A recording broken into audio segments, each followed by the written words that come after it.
Good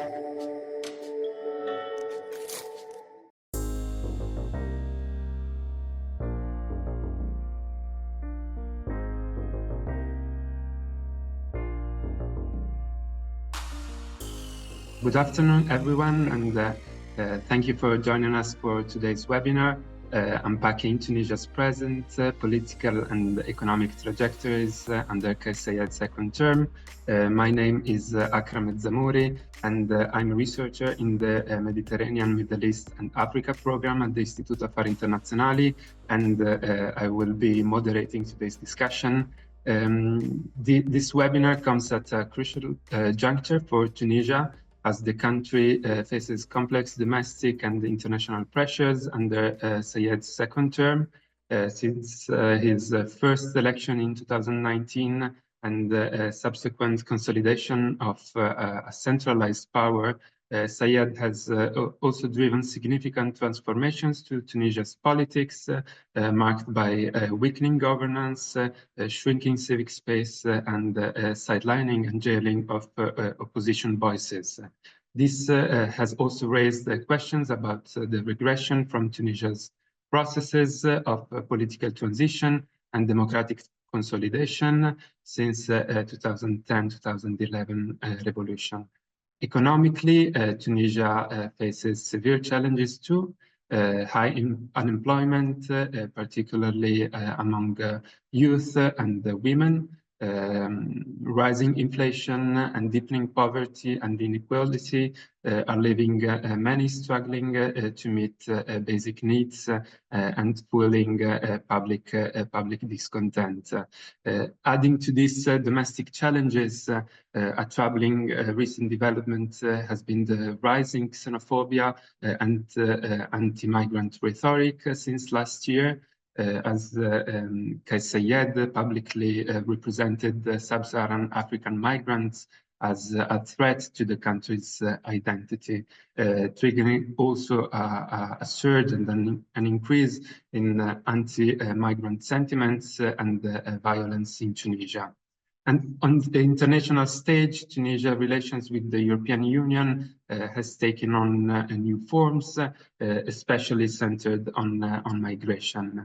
The July 2023 Memorandum of Understanding between the EU and Tunisia was hailed by the EU and also Italy as a blueprint to address migration flows from Tunisia, strengthen border controls and contrast human trafficking. However, this MOU has been met with criticism in Tunisia and in Europe as observers, but also member states of the EU have questioned its focus on migration, while sidelining also Tunisia's democratic backsliding and recent human rights record.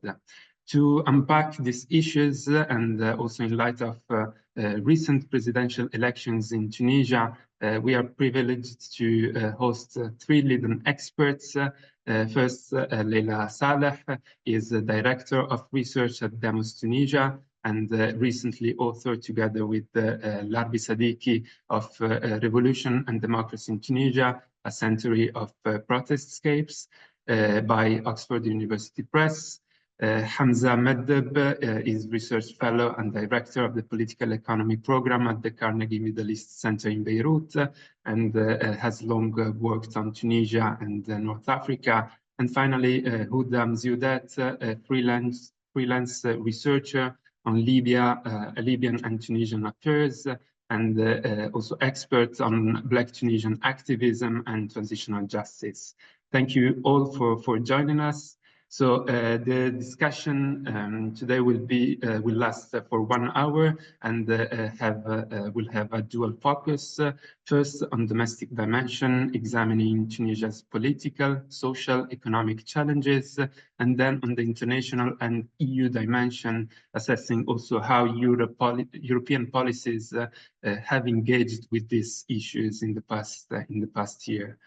I encourage our audience to submit questions using the Q&A section during the webinar, and I obviously will make sure that these are included into the discussion. Also, please note that this webinar is being recorded and will be made available on the IAI website and YouTube channel. With that, let's start our discussion, and I'd like to begin by asking Leila to share her insights on Tunisia's political trajectory under Kais Saied first and second term, and specifically on how has Tunisian civil society reacted to the country's democratic backsliding. Leila, over to you.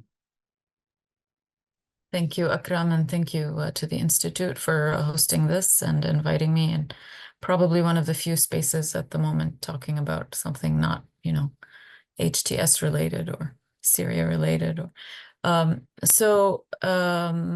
In speaking about Tunisia's political situation, a couple of months after the presidential election, I guess the frame for this kind of brief look at what's been going on would be, I'd like to frame it as processes of de-democratization, which are happening in lots of places around the world, not just in this region. The gradual dismantling of, democratic institutions and norms, and we see it in places where there's consolidated democracy and where there's more recent democratic transitions from the third wave. I mean, we had an example a couple of days ago from Korea where the president declared martial law, and parliament stood up to him, and so did protesters, and he had to retract it, or they voted down the order, and now he's facing impeachment. So there we have a sort of a case of resisting the very dramatic process of de-democratization, which did not happen in Tunisia. But the point is that challenges to democratic procedures and norms are kind of global. And we don't ever want to be exceptionalizing Tunisia or any country in the region.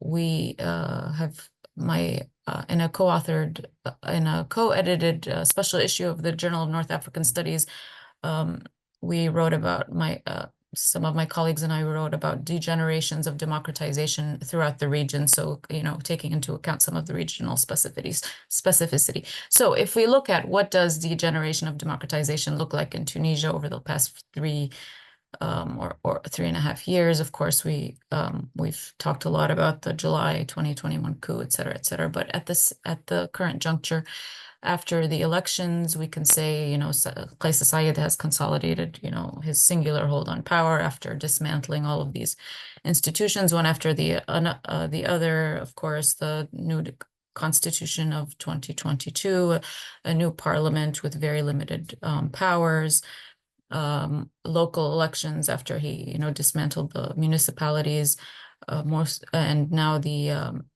second chamber of parliament, the National Council on Districts and Regions is operating, although there's a lot of confusion about, what exactly the different levels of councils are doing, and they don't seem to have a budget, and there's like a bit of administrative bloating going on.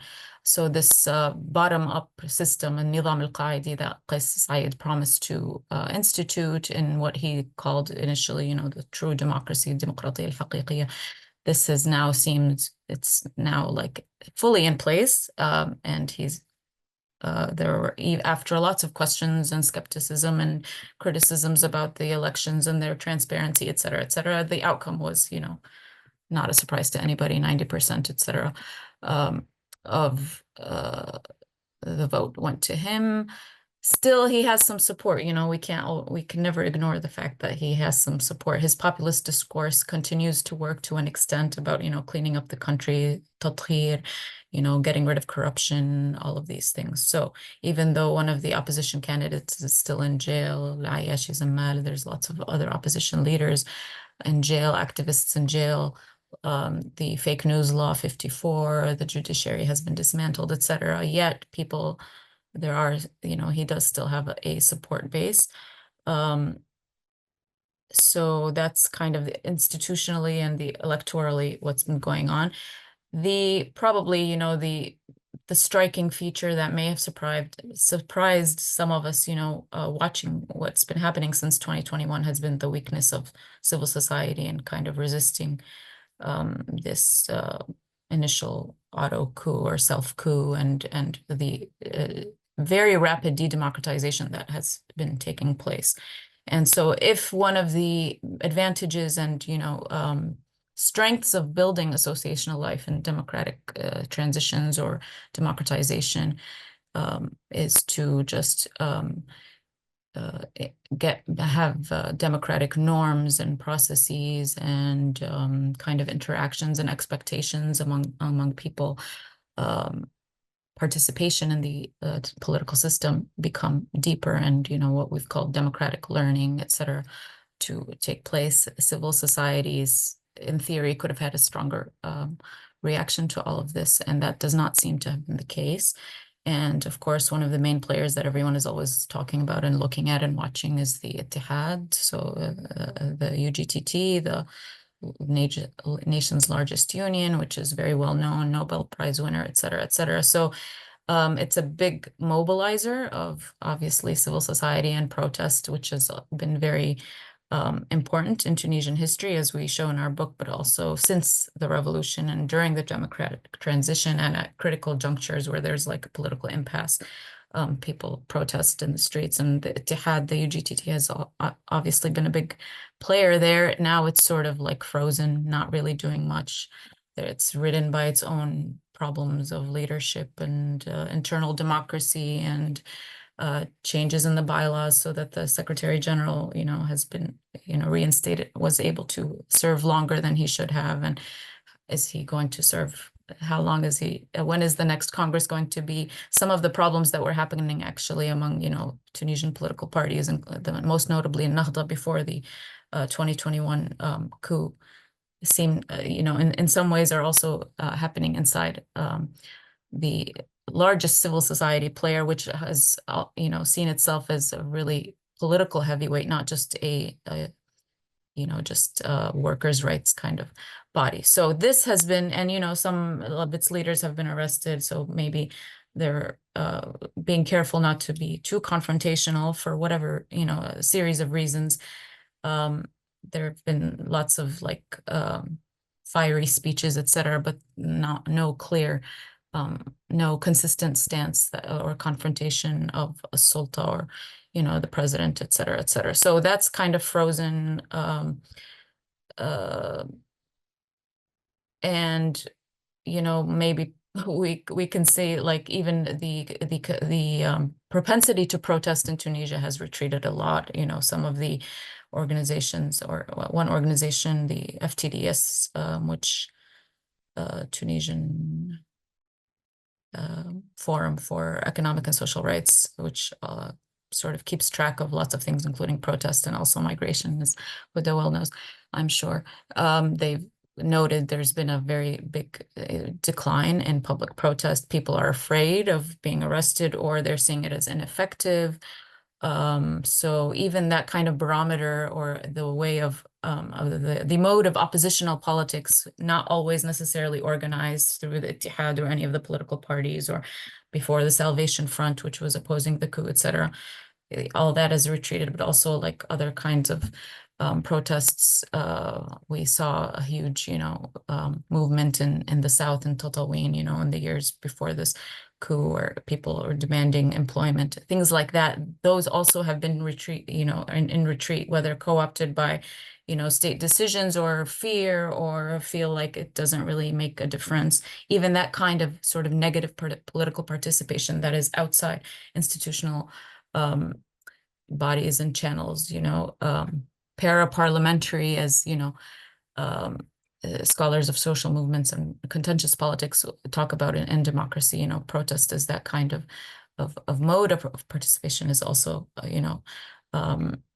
declining too. So this is, I guess, you see some statements like a couple of weeks ago by civil society organizations, the Tunisian League of Human Rights, the UGTT itself, the Association for Tunisian Democratic Women.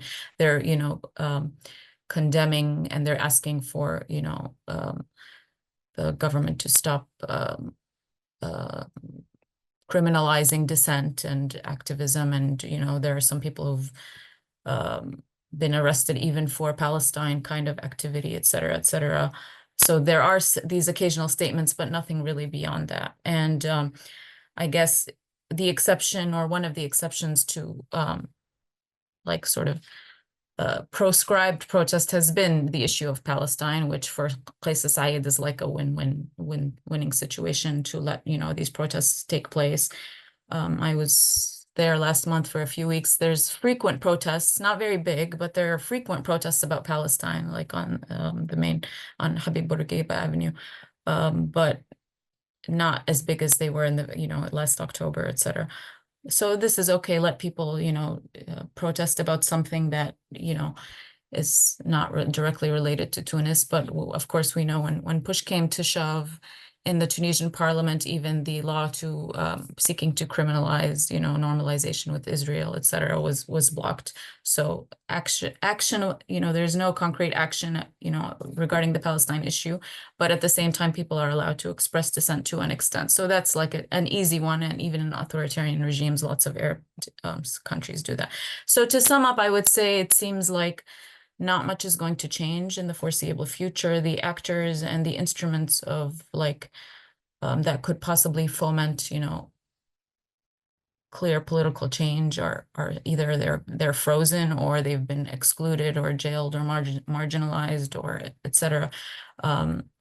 Saied is, you know, infamous for being against mediating bodies, quote unquote, you know, parties, civil society organizations. Probably the laws governing that are, you know, under review. There's going to be like very difficult, it's going to be very more difficult to get foreign funding for NGOs, et cetera, as we've seen in lots of countries that go through this de-democratization. So I don't really expect to see anything big change soon, but who knows? Thank you very much.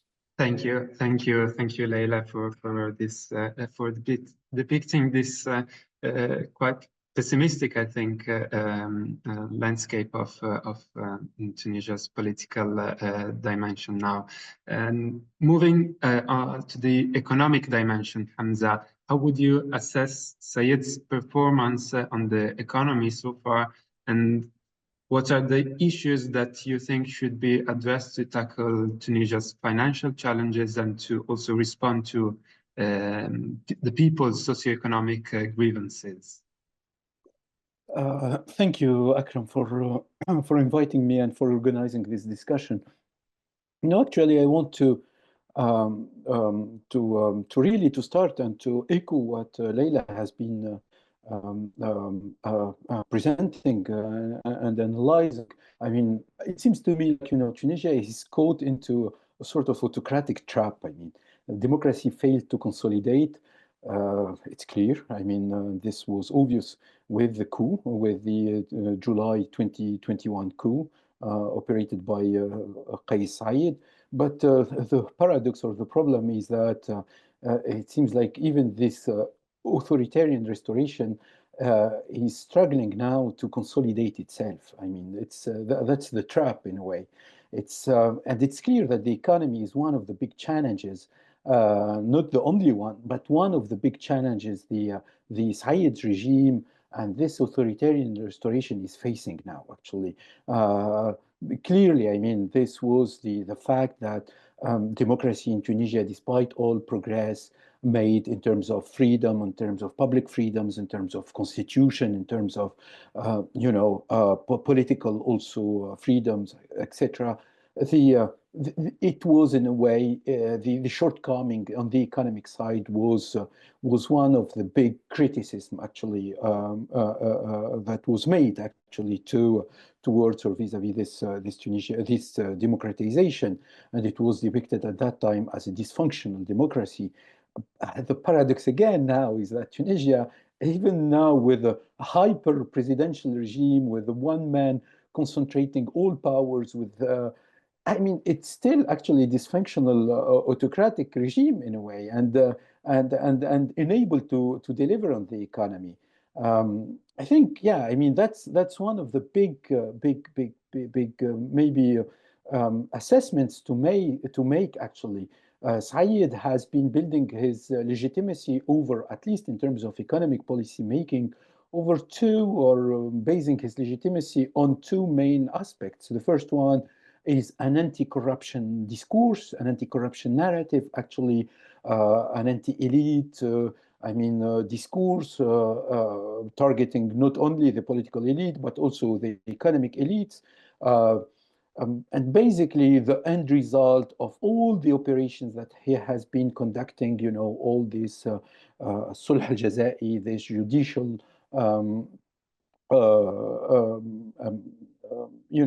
amnesty or process that he has been conducted, is really undermining the business environment in the country.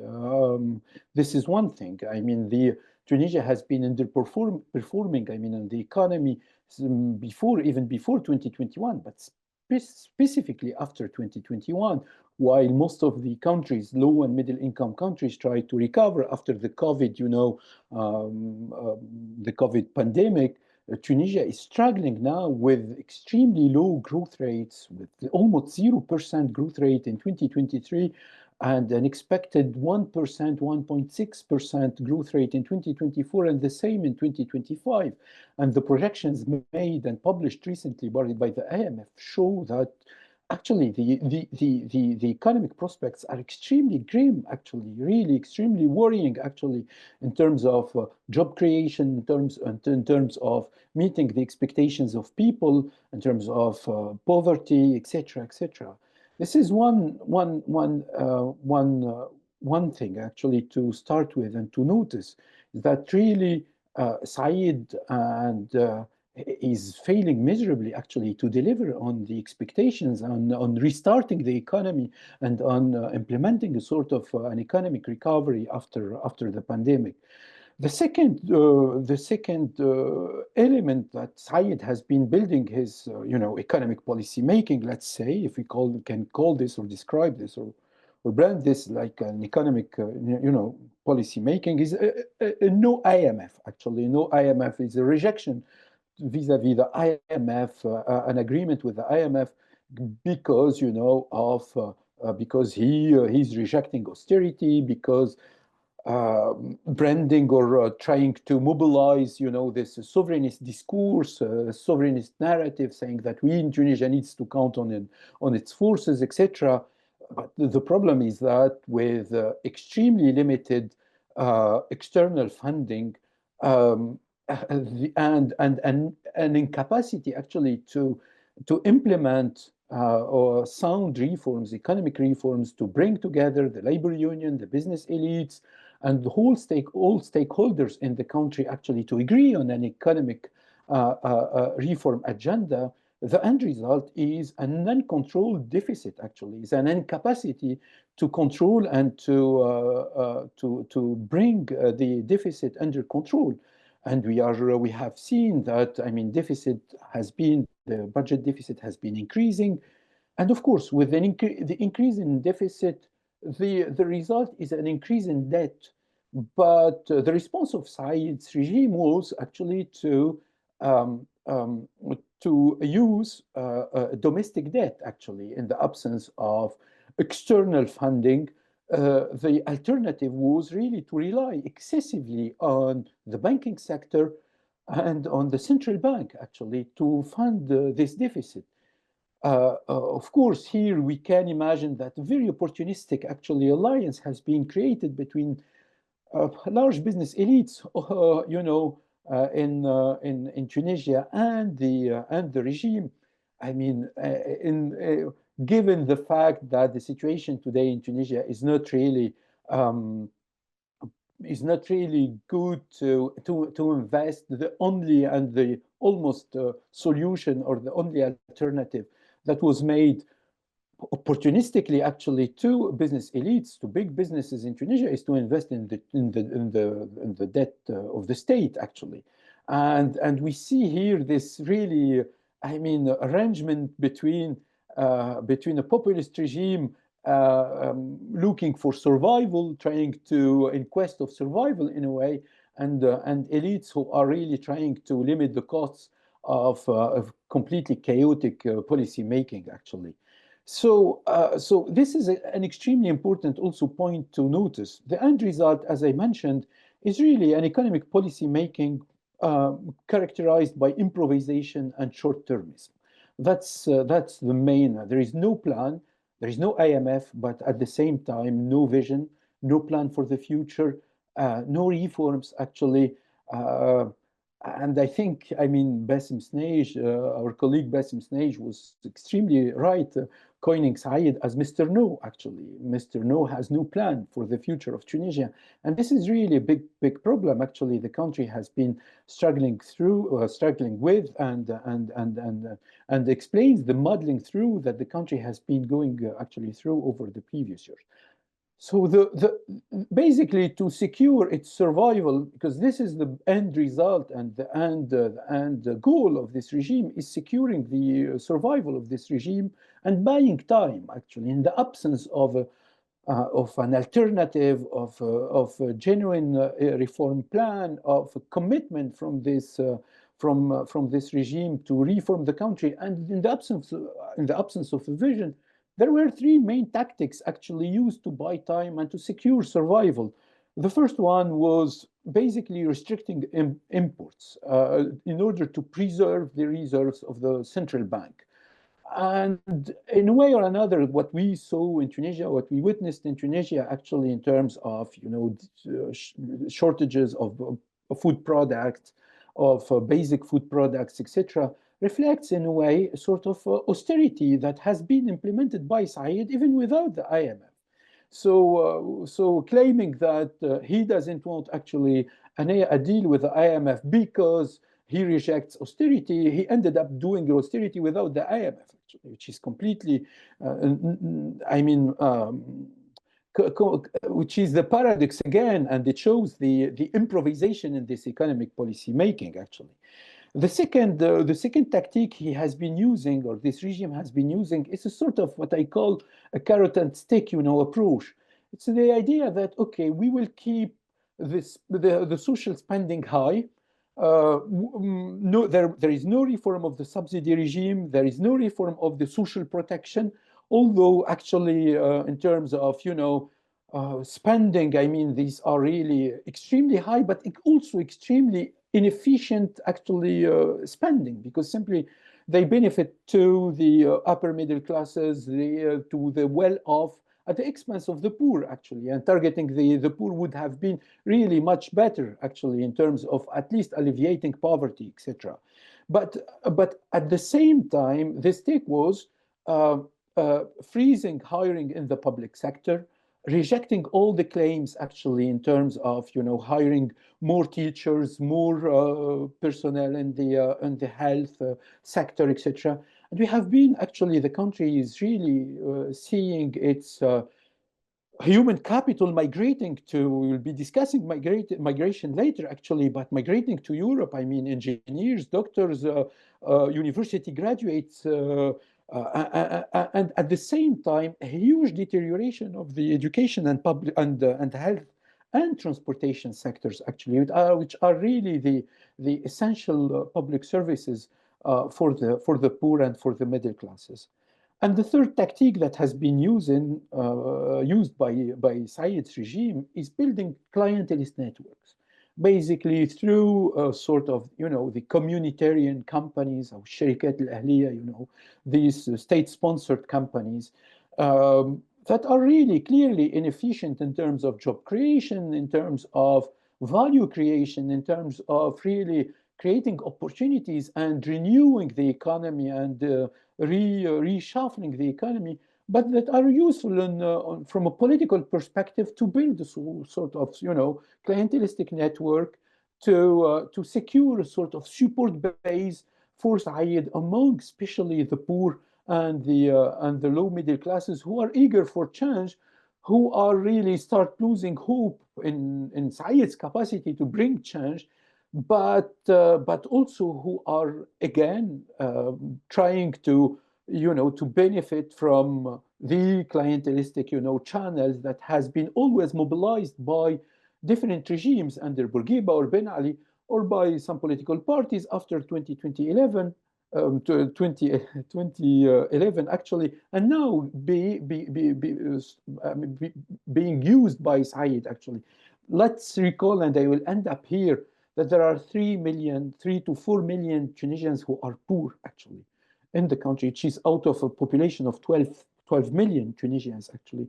She's quite really concerning, really, in terms of we are speaking about 30% of the population under the poverty threshold, struggling really to secure subsistence, struggling with basic economic needs and subsistence needs, and this explains also actually the challenge that Saied and the fear at the same time from social unrest, from high instability, but at the same time, actually, he is really unable to bring strong answers to expectation of this population. I'll stop here. Thank you. Thank you, Hamza. And to add to this, and as mentioned, Tunisia has also seen a rise in anti-migrant sentiment, fueled also by Saied's rhetoric, xenophobic rhetoric. We remember in February last year. Huda, how has this impacted Tunisia's society, and do these developments reflect the deeper issues related to the country's identity or socioeconomic situation? Thank you, Akram, for the invitation. Thank you for the Institute of Affari Internationale for this opportunity to talk about the current situation in Tunisia, in particular the political, economic, and social. Unfortunately, I have to say that since Kais Saied's rhetoric, anti-racist and anti-populist rhetoric in February 2023, Tunisia has entered a new phase of what could be described as a racist, populist kind of status quo, where the this rhetoric has made Tunisia become, unfortunately, the figure of a country where Black African migrants are being criminalized, but also mistreated because of their of the ability of the regime to push back against them. I think the xenophobic discourse that Kais Saied has adopted since the February 2023 speech, whereby he adopted the European far-right great replacement theory about some kind of conspiracy that by people who want to colonize the country, and this is something that that has been seen as something quite weird for a lot of Tunisians, but also non-Tunisians who have always looked at the Tunisian model, of Tunisian exceptionalism, when it comes to gains in human rights, including minority rights, whether with Black Tunisians, but also with other sexual rights, including LGBTQ plus rights, especially during the decade, during the transitional justice between 2011 and 2021. So since the coup, there has been this regression when it comes to those human rights gains, and it has been exacerbated, unfortunately, with not only the discourse, but also since 2018, when the law that criminalizes racial discrimination has been adopted by the former parliament. There has been increasing anti-Black, but also anti-migrant feeling among a section of the population, and that was adopted basically by a small party that calls itself, kind of sovereignist and supporting Kais Saied, the Tunisian Nationalist Party, which has adopted also very conspiratorial, very xenophobic and rhetoric, going, after Tunisian civil society activists who support migrants, whether Black Tunisian civil society activists, but also other organizations, for example, FTDS and others, who have been very critical of the EU approach to migration and the securitization of an externalization of the borders to Tunisia, and also how all the missions that have been adopted by the EU regarding, stopping migrants. So that party, in some ways, was inciting, kind of, violence against these Black African migrants, and we know very well that Kais Saied, as someone who's a populist in his discourse, uses, the language of the people, of the populace. So that found resonance with this part, with the Tunisian Nationalist Party, because for him, his revolution, as he calls it, is about giving to the people what they want, and so giving voice to the people. And so the people, for him, were those who were expressing concern about these hordes, what they call them, of migrants trying to colonize the country. And that's something that was very, very concerning, because it adopted a very violent speech against anyone who happens to be Black. And so it even reached, Black Tunisians who were found in some ways were like the collateral damage of this anti-migrant, anti-Black rhetoric. And this unfortunately harks back also to the decade after the revolution, where even if Black Tunisians have been trying to show that the anti-Black racism is something real, there's always been a denial of that. So when you have this, when we have the both populist and racist, rhetoric, coming together, it's created this very explosive, potion that Kais Saied, used, very well in order to legitimize his regime, but also to infuse it with his sovereignist, rhetoric about, wanting to protect Tunisia from these external elements who want to destroy the country, preserving the Arabic Islamic identity of Tunisia. That Kais Saied is a very conservative leader, and who is very obsessed about how about the identity of Tunisia being, threatened by these foreign elements. Hence his fighting against, civil society organizations who always, accuse of having, taken money from abroad, from to destroy the country and its and the people. And he was also working on this resentment of the people, what he calls, the true people, versus, the corrupt elite. So working on that was able to set, both, the elite against the people in a way that made, this anti-Black, anti-xenophobic rhetoric against Black African migrants, become palatable, but also become normalized now in Tunisia. That there was a huge, social media backlash since even 2018, when the 2018 law 2018 anti-racial discrimination law was adopted by the former parliament. A violent, hate speech online by social media groups, some of them maybe there were bots, but also a lot of them they included, people who some politicians as well who embarked on into this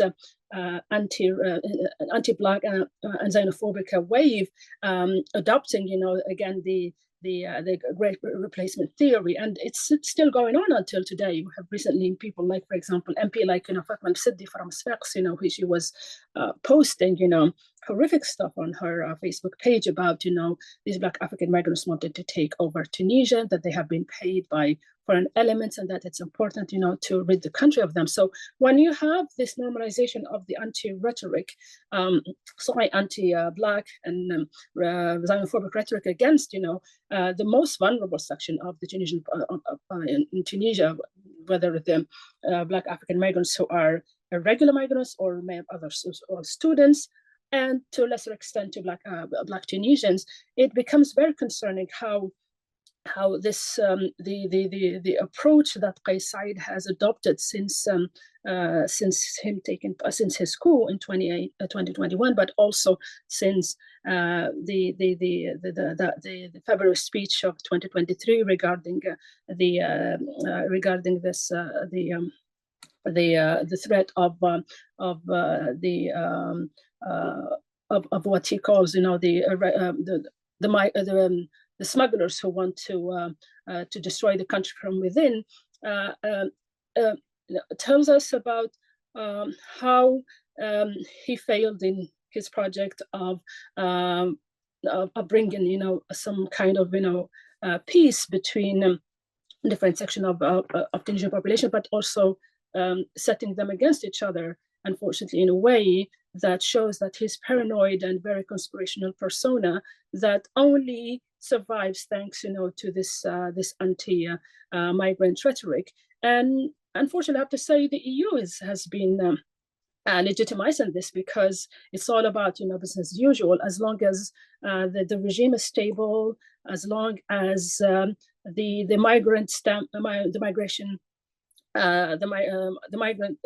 wave of migrants, is being stamped and reduced, in the Mediterranean. There is no need to care about, whether human rights abuses from the regime, or even about, Tunisia's, human rights, records when it comes to its honoring its commitments, for example, to the UN regarding the refugee and asylum-seeking laws. Also, the fact that Tunisia was one of the first countries in the world that had signed the United Nations, I think CERD, the commission, I'm not sure, sorry, committee for agreement for the elimination of all forms of racial discrimination in 1967, and that has been totally, eroded after the 2023 February 2023, meeting with the meeting of Kais Saied with the national security officials about, the danger and threat of this.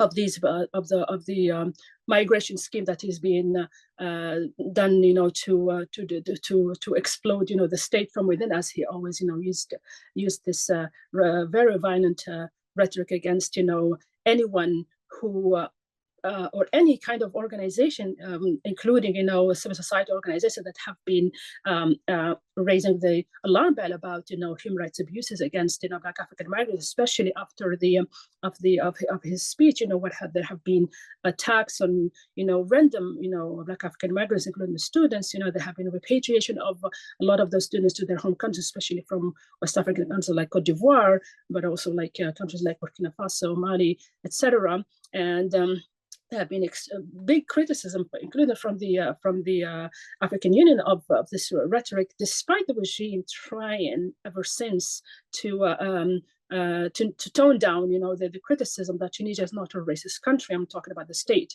per se, but the damage has been done already, because because the anti-Black racism is something that probably is not taken into very seriously in Tunisia, but it is something that in the African countries, or even in by human rights organizations, including in the UN, that is something that cannot be taken lightly. But the problem, because of this denial of anti-Black racism, also there is a slavery legacy that has never been touched, because it's a big taboo. So all of that, in a context of a populist regime like Kais Saied, has made it become the norm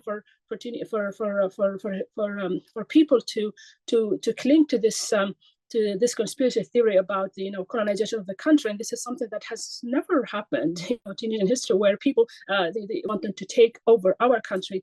That's something that I guess is what it making Kais Saied regime survive, unfortunately, and become more legitimate in the eyes of the population in the absence of any economic or social or even political solution to the country's problems. And I will stop here.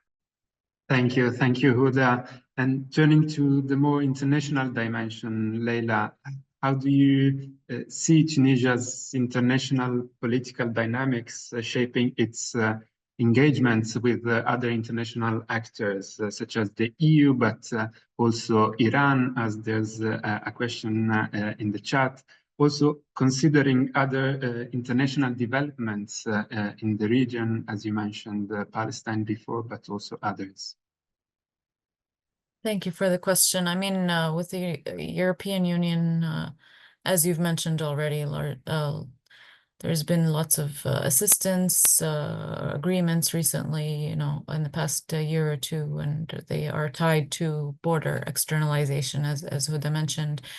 And it's back to the old playbook of interest in migration, etc. When we're talking about democracy or de-democratization, I think, the European Union has lost all credibility in any case, even if they were making an issue of rigged elections or human rights abuses or whatever, which they're, the election passed without much fanfare by any international actors, but even if they were, it doesn't really resonate. I don't think it would resonate very much with the population, given the genocide and that's been happening in Gaza and lots of issues.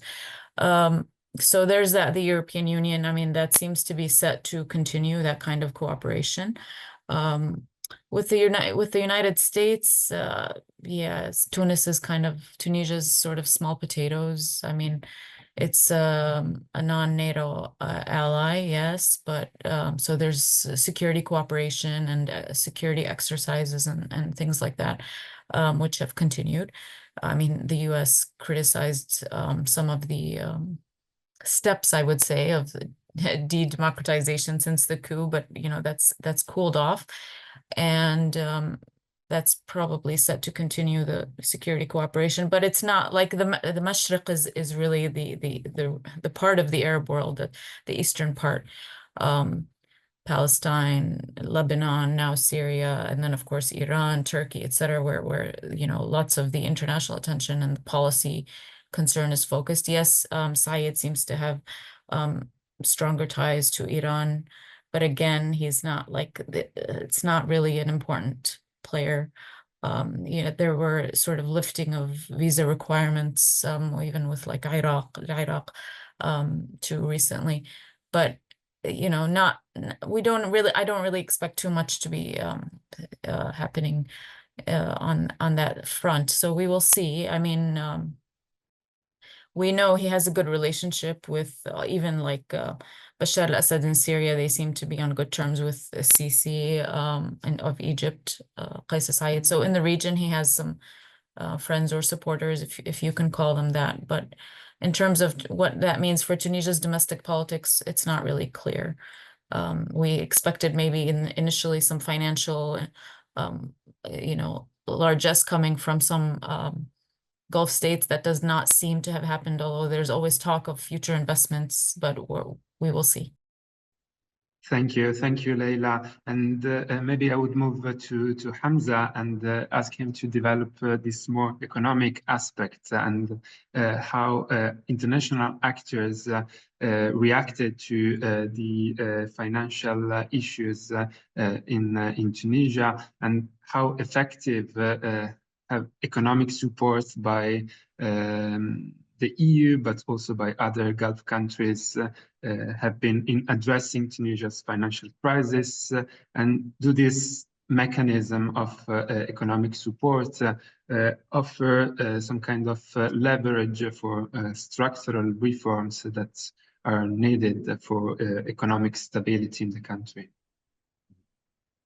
Well, yeah, I mean, the international dimension is extremely important. I mean, whether on on the political side or for the economy. Actually, stabilizing the economy cannot be done without really sort of securing the or solving the problem of the external funding needs of the country, actually, in terms of, you know, paying the imports, reimbursing the debt, etc. Tunisia needs really to secure an external funding. And I think Said's strategy since 2021, and this explains in some sort his rejection of the IMF, it was from the beginning actually looking for, the strategy was looking for a geopolitical rent, what I call a geopolitical rent. I think that really he was looking in a way, or he was expecting some sort of financial assistance coming from the Gulf, similar to the one that Sisi in Egypt got after the coup in 2013, for example. And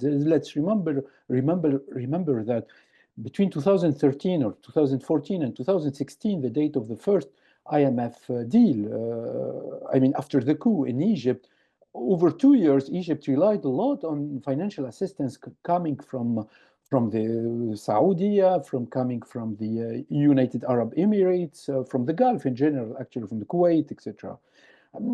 But this expected, very much expected assistance, I mean, from Saied, I mean, vis-a-vis the Gulf, haven't materialized that much, actually. It was, I think, last year or the year before, Tunisia got 500 million from Saudi. It got a loan from the Saudi Exim Bank, the Export and Imports Bank, etc. Some assistance, financial assistance to secure the imports of oil and gas, etc. But not really substantial assistance like the one Egypt got. And I would say that here we can see the difference between Tunisia and Egypt from the Gulf perspective. I mean, Egypt extremely important for the Gulf when it comes to the geopolitics, actually. And the weight, the geopolitical weight of Egypt is really, I mean, extremely important compared to Tunisia. So Tunisia, in a sense, I mean, they, I think the whole approach of Saied to the migration is also trying to get the geopolitical rent, but from the European, actually, from the European side, in a way, using migration as a bargaining tool or a bargaining chip, as a leverage, you know, to have a leverage on the EU. It's a sort of a classical,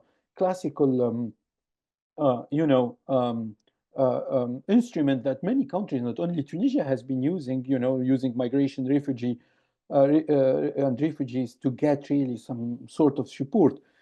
Now we have that deal that was brokered by Madame Meloni, you know, but again, Saied didn't actually, I mean, hasn't gotten the 900 million euros of EU of the macro financial assistance, which is the big bulk of this migration deal, because of the absence of an IMF deal. And this is actually problematic. So this is a sort of, this explains, I think, and probably we'll see this in the future, in the coming maybe months, sort of really an intensification of of the relations, exacerbation of tensions between Tunisia and the EU on the migration side, to really secure a sort of this assistance without a conditionality. But again, I think the Europeans, they made it clear that this is against, you know, European norms and regulations, etc., that this should be conditioned to the IMF. So far, Tunisia has been relying on Algeria, actually, in terms of energy, in terms of modest financial assistance. Algeria has been supporting, and we can understand, I mean, the why. I mean, this the divide, the big divide between Algeria and Morocco on the escalation of the rivalry between these two countries, and the position taken by Saied in this rivalry. I mean, supporting Algeria, accepting or receiving, you know, the Polisario leader in Tunisia, etc., ended actually 60 years almost of neutrality of Tunisia in this rivalry in the Maghreb. And we are seeing sort of alliance now, clear alliance built between Algeria and Tunisia, and I would say even Italy. So we have an axe, an Algerian-Italian axe, and Tunisia is in a way or another got in a way, embarked or got its place in this axe. But now, financially speaking, I mean, I think the expectations of the rulers in Tunisia, of this new regime in Tunisia, are not met, and there is no really so far substantial financial assistance that can really sustain this regime. And my sense is this, cleavage is not conflict, but really different expectations from different, regional sponsors. The Gulf on one side, Algeria on the other side, the EU calculations, all these, differences made it impossible in a way to agree and of course, given the fact that Saied hasn't shown any capacity actually to address the needs of the country's needs and in terms, I mean, to operate a sort of recovery, ended up actually really paralyzing any financial support for the country. So yeah, I mean, the international factor will play for sure an important dimension in the future of this regime, in its prospects of consolidation or lack of, and this will be extremely important to monitor over the coming months for sure. Thank you. Thank you, Hamza. And on migration, Huda, with the Memorandum of Understanding between the EU and Tunisia, and also Tunisia's involvement in the so-called Rome process, which promotes to link migration to development issues. How do you view the EU's role in shaping migration policy, but also issues that are related to migration in Tunisia? Well, unfortunately, I have to say that the EU approach to migration with Tunisia has been catastrophic, especially since Kais Saied. I mean, I'm not saying that it was better, during the former regime, but it has been kind of business as usual, very much like, they started with Ben Ali, and then after the revolution up to 2011 with the successive governments. But with Kais Saied, I think since he came to power, and then since Giorgia Meloni, became prime minister in Italy, there was some kind of very strong rapprochement between both of them. And so the fact that Meloni and the EU officials, including the officials who visited Tunisia back in 2023 for almost, I think, maybe two or three times, I believe, that made the issue of migration become very, very, very important, on the agenda for both leaders, so the Saied or Meloni. But also, it showed that finally there is a regime that is able, to stop the stem of migrants, by huge number, almost like 63%, of migrants have been stopped, at the Tunisian, maritime borders, because of the externalization, process that has been set up, in the Mediterranean Sea, and unfortunately, it has been emulated by other. By actually looked at as a model to be emulated, whether recently, with British Prime Minister Keir Starmer, congratulating Meloni for this big success, and also in France as well, with the former government. Now that the government has been that they're no longer there, but I think in the fact that the migration deals that have been signed between Tunisia and the EU have proved to be successful was done at the expense of migrants, not only migrants, but also at civil society organizations who have been fighting against, this securitization of Tunisian border that right now parts of Tunisia, have become like no-go zone areas.